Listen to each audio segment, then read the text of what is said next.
Hello students, CUET UG aspirants के लिए बहुत इंपॉर्टेंट अपडेट है। ध्यान से सुनिएगा इसको।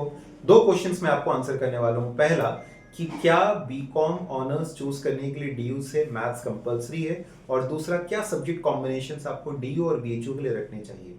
सबसे पहली चीज, डीयू ने इस बार कुछ बहुत धमाकेदार से अनाउंसमेंट कर दी है। अनाउंसमेंट क्या, एक्चुअली CUET.NTA.NIC.in की वेबसाइट से जब आप यूनिवर्सिटीज के सेक्शन पे जाएंगे और वहां से जब आप दिल्ली यूनिवर्सिटी का चेक करेंगे कि उनकी बीकॉम ऑनर्स के लिए क्या रिक्वायरमेंट है, तो उन्होंने एक फर्स्ट सब्जेक्ट कॉम्बिनेशन बताया है जिसके अंदर में आपको मैथ्स चूज करना कंपलसरी है।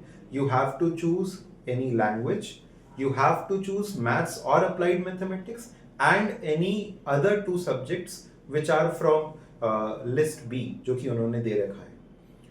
लेकिन दिक्कत ये कि सर हम लोग जो कॉमर्स के स्टूडेंट्स हैं उसमें से अधिकतर स्टूडेंट्स ने मैथमेटिक्स ऑप्ट नहीं किया होता है, तो वो क्या कर सकते हैं। दूसरी चीज, बीकॉम के लिए पहली बात ये मैंडेटरी नहीं है, बीकॉम ऑनर्स के लिए है। नॉर्थ कैंपस के ज्यादातर जो टॉप कॉलेजेस हैं they are offering BCom honours, तो बीकॉम ऑनर्स के लिए मैथ्स इस बार मैंडेटरी रखा गया है। ये अभी तक का है। अभी तक का मैं इसलिए बता रहा हूं क्योंकि आगे क्या अपडेट आ जाएगा कुछ ही दिनों में मैं कह नहीं सकता, लेकिन एज ऑन 5 मार्च 2025 सीयूटी का जो बुकलेट रिलीज किया गया है उसमें यूनिवर्सिटी ऑफ दिल्ली में एक ही कॉम्बिनेशन अभी तक इन्होंने लिखा है, जिसके अंदर में आपको जनरल टेस्ट ऑप्ट करना है, मैथ्स या अप्लाइड मैथ्स ऑप्ट करना है, और दो अदर सब्जेक्ट्स जो कि अकाउंट्स और बिजनेस स्टडीज, इकोनॉमिक्स कुछ भी हो सकते हैं। सर अब हम लोग क्या करें ये बताइए।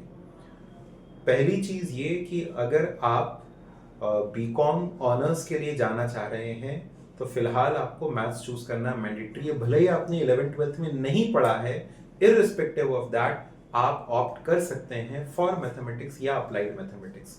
उससे आपको कोई नहीं रोक सकता, आप उसको चूज कर लीजिए। इन केस अगर आपका मन है कि नहीं मैंने मैथ्स नहीं पढ़ा था फिर भी मुझे डीयू के लिए अप्लाई करना ही है, तो आप एक बार अप्लाइड मैथमेटिक्स प्रेफरेबली एक ऑप्शन के तौर पे चूज कर लीजिए। दूसरी चीज, आप इसके साथ साथ में accounts, business studies, general test, इन तीन चीजों को जरूर से ऑप्शन में रखिएगा। अकाउंट्स, बिजनेस स्टडीज और जनरल टेस्ट, और लैंग्वेज के तौर पे आप इंग्लिश, हिंदी जिसमें भी ज्यादा कंफर्टेबल हैं उसको रखिएगा। तो अगर आप बीकॉम ऑनर्स चूज कर रहे हैं तो आपके लिए accounts, general test, business studies, accounts और बिजनेस स्टडीज आपके लिस्ट बी के सब्जेक्ट्स हो गए। इसके अलावा आपको जनरल टेस्ट एक चूज करना है, लैंग्वेज चूज करना है, और मैथमेटिक्स या अप्लाइड मैथमेटिक्स एक चूज करना ही है। तो आपने जो भी पढ़ रखा है 11th-12th में, वो अगर नहीं पढ़ रखा है तो अलग से आप चूज कर सकते हैं, फिर आपको उसके लिए सेपरेटली पढ़ना पड़ेगा। ये अभी तक की स्थिति है। बीकॉम के लिए अगर आप जा रहे हैं, बीकॉम ऑनर्स के लिए नहीं अप्लाई कर रहे हैं, तो वहां के लिए maths is not necessary. BHU में जाने के लिए आपको general test, business studies, accounts, इन तीन पेपर्स की रिक्वायरमेंट पड़ती है। तो आप डीयू का अगर जीटी चूज कर रहे हैं, अकाउंट्स और बिजनेस स्टडीज चूज कर रहे हैं, तो anyways you are eligible for BHU. तो डीयू के लिए स्पेसिफिकली हम यही कहेंगे कि अभी भी थोड़ी सी कंफ्यूजन बनी हुई है। कंफ्यूजन इसलिए बनी हुई है क्योंकि इन्होंने लिखा कि ये हमारी फर्स्ट कॉम्बिनेशन है, जबकि सेकंड कॉम्बिनेशन मेंशन ही नहीं किया। अगर एक ही कॉम्बिनेशन देना था तो कॉम्बिनेशन नंबर 1 लिखने का कोई मतलब नहीं था, बट एज ऑफ नाउ यही हमको ऑप्शंस में नजर आ रहा है।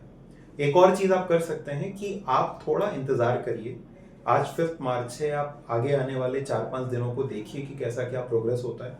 हो सकता है कि बहुत जल्द एक अनाउंसमेंट आ जाए कि this is the second combination, या उसको अपडेट कर दिया जाए। बिकॉज इससे पहले स्थिति यही होती थी कि अगर आप मैथ्स नहीं चूज कर रहे हैं, उसकी जगह पे आप अकाउंट्स चूज कर रहे हैं, still you would be eligible. तो लेट्स सी कि क्या आगे अपडेट आता है। But as of now if you are going for BCom honours for DU, you can go with the given combination जैसा कि मैंने आपको बताया। और अगर आप नहीं जा रहे हैं तो आप